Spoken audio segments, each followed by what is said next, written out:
Monsieur le Président, vous parlez donc de croissance, et qui dit croissance parle d'économie et donc d'environnement des affaires. La situation ivoirienne, c'est vrai, par moments, donne quand même quelques petites sueurs froides, tout en sachant que le tribunal du commerce, qui a été appelé de tous les vœux par le secteur privé, est fonctionnel aujourd'hui, et que le guichet unique de création des entreprises fonctionne et tout le monde en dit beaucoup de bien. Le comité paritaire secteur privé et gouvernement fonctionne aussi très bien. Alors, comment se fait-il que malgré toutes ces avancées, la Côte d'Ivoire n'arrive pas à sortir de son positionnement de 177e place sur 185? C'était ça, monsieur le stade de 2013. Oui. On n'a pas bougé, monsieur le Président, en 2012-2013. Nous avons gagné 30 points dans Doing Business. Nous sommes à quelle position aujourd'hui? Les règles de passation des marchés sont respectées. Oui, alors nous sommes à quelle position aujourd'hui et quelles sont les raisons de notre satisfaction? Mais question de gouvernance, vous avez cité vous-même tout ce qui a été fait. Mais vous n'avez pas dit que pendant des années, rien n'avait été fait.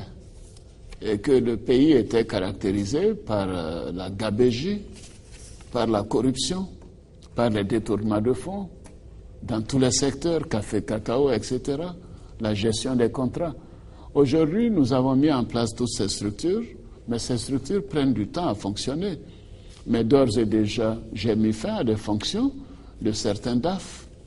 J'ai démis certaines personnes de leurs fonctions en raison des questions de mauvaise gouvernance. Alors, moi, je suis pour la bonne gouvernance, mais pour avoir de la bonne gouvernance, il faut avoir des structures solides. Et c'est pour cela que j'ai demandé qu'on mette en place une autorité pour la bonne gouvernance. Le texte a déjà été adopté par le Conseil des ministres. Nous avons l'envoyé à l'Assemblée et j'espère que d'ici la fin de l'année, nous aurons une autorité pour la bonne gouvernance qui aura des pouvoirs réels, des pouvoirs y compris sur le plan pénal. Ce n'est pas normal que des gens détournent l'argent de l'État et tout simplement la seule sanction qu'ils ont, c'est de perdre leur poste. Mais il faut qu'ils aillent en prison après cela. Ou qu'ils rendent l'argent à l'État. Alors moi, tout le monde connaît ma rigueur sur ces questions, donc je n'ai aucun état d'âme à dire que ces problèmes, nous allons les régler.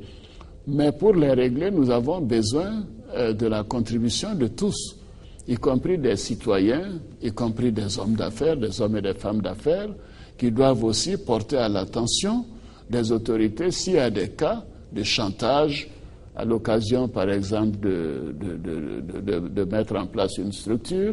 Je dis aux hommes d'affaires, quand ils viennent me voir, je dis, écrivez-moi.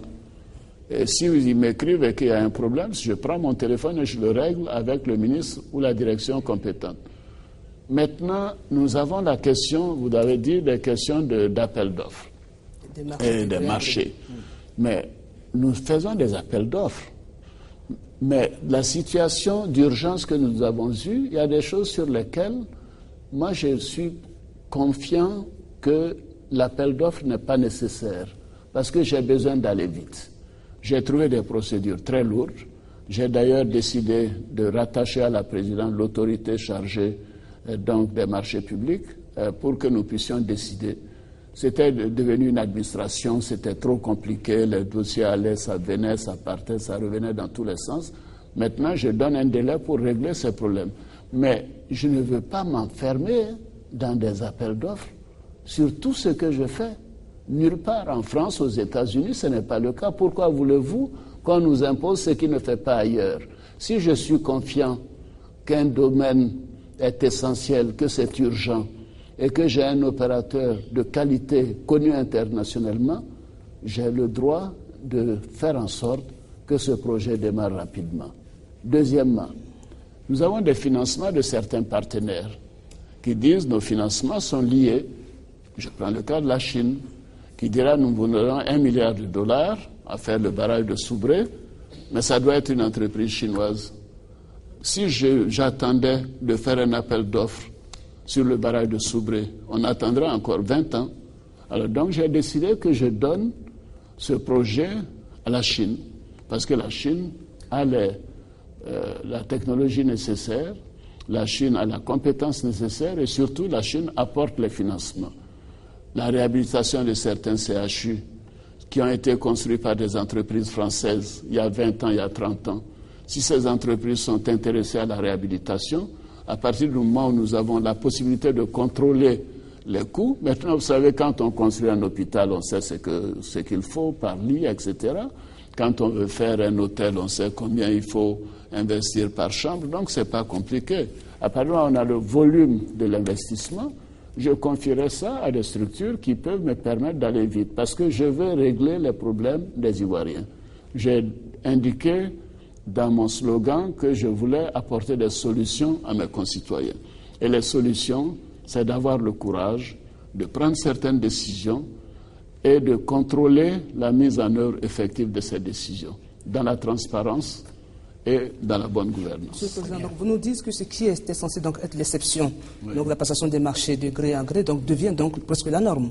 Ah non, pas du tout, pas du tout. Nous avons de nombreux cas d'appels d'offres et autres.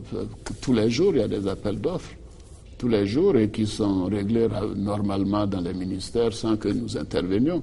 Mais s'il y a des gros projets pour lesquels je considère qu'il faut aller vite et que j'ai des entreprises donc fiables, je prends un cas, le tramway par exemple à Abidjan, mais il y avait 2 entreprises, françaises et coréennes, mais j'ai fait un appel d'offres restreint. J'ai dit, mais écoutez, moi je ne vais pas attendre d'ouvrir ça sur 10 ans, en demandant qu'il y ait 20 entreprises qui viennent. Ce sont des sociétés qui sont bien connues. Ces 2 sociétés ont participé à l'appel d'offres. Certainement d'autres entreprises m'ont dit, ah oui, d'autres pays m'ont dit, nous on aurait voulu participer. J'ai dit, mais c'est trop tard. Mais qu'est-ce qui se passe au finish? Ces 2 entreprises ayant participé, ça nous a permis de réduire le coût et aujourd'hui, elles vont s'associer pour faire le tramway à Abidjan. Donc vous voyez, c'est une question d'opportunité et nous ne devons pas avoir de complexe.